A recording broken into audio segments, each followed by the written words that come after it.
So a new movie came out. I don't know if you've heard about it. There's not a lot of buzz regarding it, to be fair, and specifically not a lot of negative buzz, and I'm here to contribute to that without having watched it. So if that doesn't say a lot about my integrity, I don't know what does.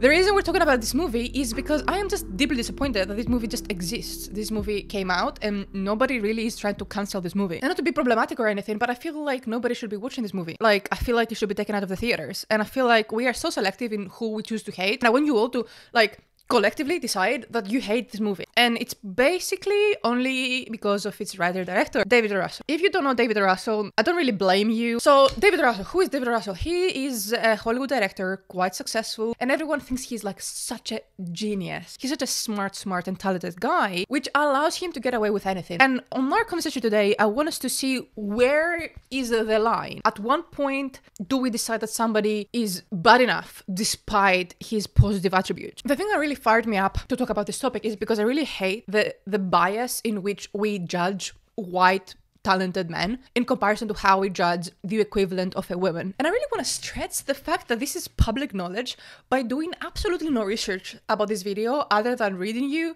his Wikipedia page. And I know that seems a bit unorthodox, but I feel like it's so accessible to hate this man. It's so easy to just like Google him once, go to the most basic website and find why his integrity and his moral compass is quite questionable. So that's exactly what we're gonna do right now. We're gonna go through his... Ooh, spilled my candy. That's exactly what we're gonna do right now. We're gonna have his Wikipedia page open, and I wonder how long it's gonna take me to figure out what's wrong with him. Oh, he has a controversy stub. Like, who has a controversy stub? His misbehavior has been public knowledge as far as the year I was born, and I am a fully grown, developed adult. So it's not a secret to absolutely anyone. Everyone in the industry obviously knows because it's like, they're like this. It's a very tight group, and the public doesn't really care. The public most of the time doesn't care unless you're dating Harry Styles. So in 1998, this director treated an extra so disrespectfully that George Clooney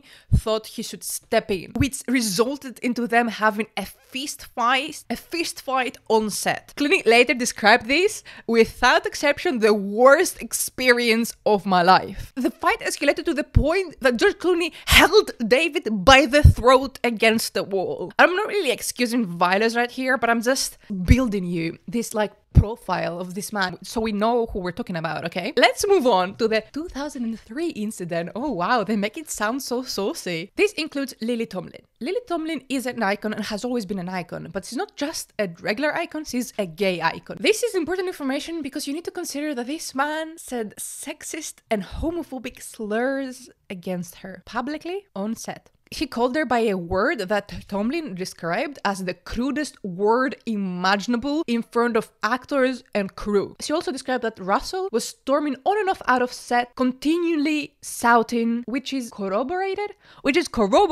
by leaked videos. There is evidence and footage that this incident occurred. I'm being a fucking collaborator. I was trying to help you figure out your fucking picture.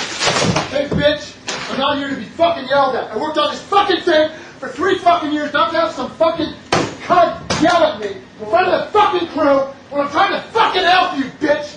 Figure it out yourself. Well, I have to figure it out. Yeah, fuck yourself.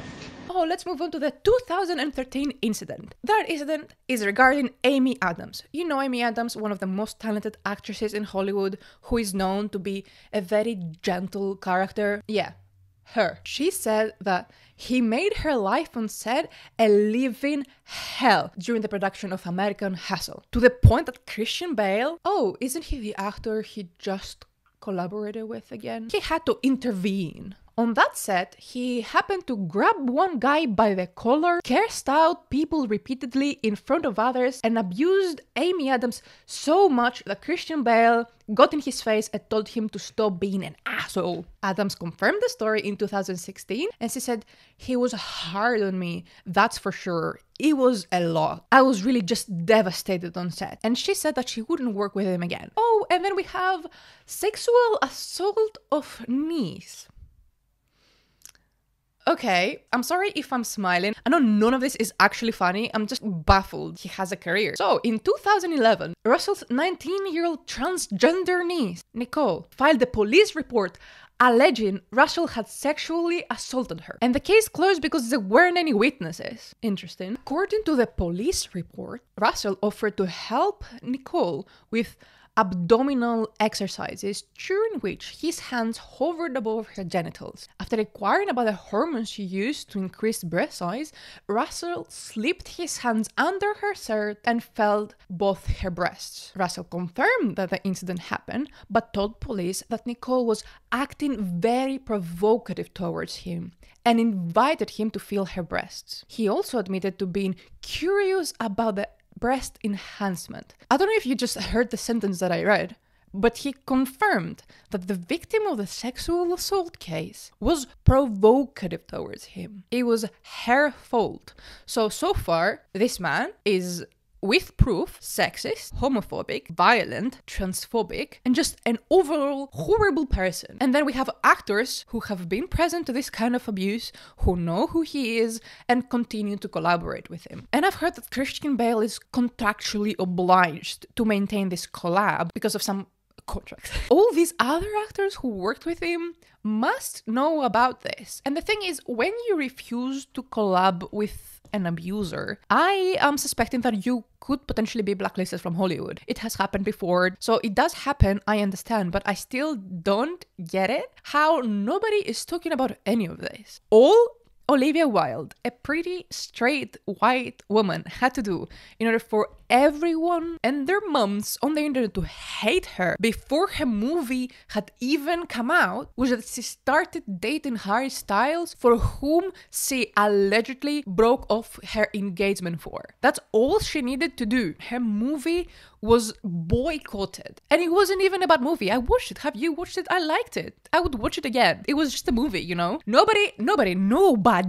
I've only seen one TikTok. Two if you include mine as well, that people are trying to speak up about this director. And he keeps making movies. People keep giving him money just because they know that the money that you give him is gonna be quadrupled when he makes a movie. Even the victims are excusing his behavior because he's such an intelligent man and he just has a vision that he needs to be violent in order to produce. And I am a very mentally aggressive person when it comes to directing, and I know that as a director I would be very strict, but to no point would I make my lead actors sob on set or disrespect another human being just because I feel like I can get away with it. So at what point is he bad enough for us to care? At what point is he bad enough for us to want to do something about it? That's really what I want to close this with. This man, you saw how easy it was for me to gather this information. It was genuinely ridiculously easy. I just don't understand why nobody cares enough to make it a big deal. This is not a conspiracy. This is not something that we just found out. All of this is public information that nobody seems to care enough about just because he's talented enough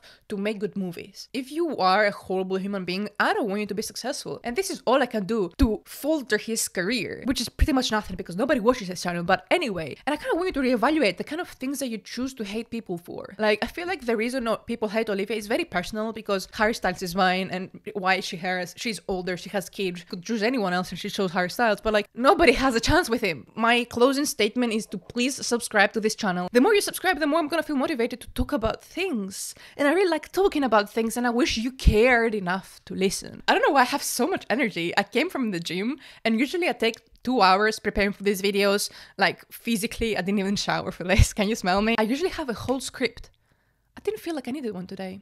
I don't know why I chose to do this, because sometimes when I perform a script that I've written and it's personal, I perform it very nicely. Like my last video, I loved how I performed that script. But whenever I perform a script like the one I did for Conversation with Friends, I come off so robotic and I don't like it. And I know my points weren't that articulate on this particular video, but I just wanted to make them despite not sounding as smart as I potentially could sound.